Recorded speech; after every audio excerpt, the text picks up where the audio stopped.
Terima kasih, Yen. Baiknya, Yen. Kenapa semua orang suka Yen? Aisyah teringin nak jadi macam Yen. Lampu? Apa ni? Terima kasih sebab bebaskan saya. Saya boleh tunaikan satu permintaan awak. Kalau macam tu, saya nak jadi Yen. Baiklah, permintaan ditunaikan.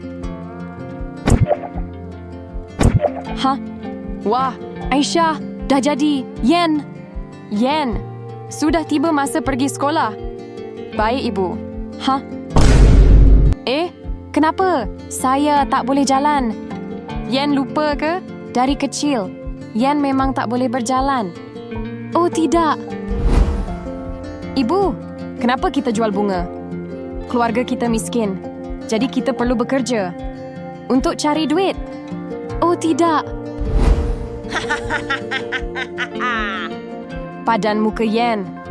Oh, jadi inilah rasa bila kena buli.